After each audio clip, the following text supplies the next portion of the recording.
देवशाहीनी आषाढी एकादशी निमित्त निफाड येथील विठ्ठल रुक्मिणी मंदिरात लाखो भाविकांनी पहाटेपासूनच दर्शन घेण्यास सुरुवात केली। आलेल्या भाविकांना यावेळी खिचडीचे, राजगिरा लाडू व केळीचे वाटप करण्यात आले। या प्रसंगी बाळासाहेब आप्पा क्षीरसागर यांनी आपले मनोगत व्यक्त केले।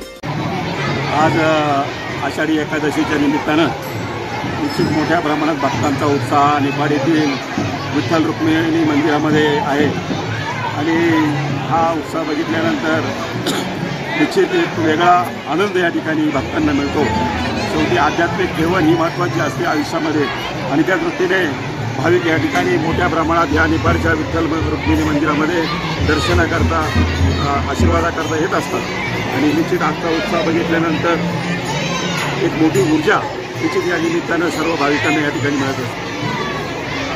नाशिक लोकशाही न्यूजसाठी सागर निकाळे, निफाड।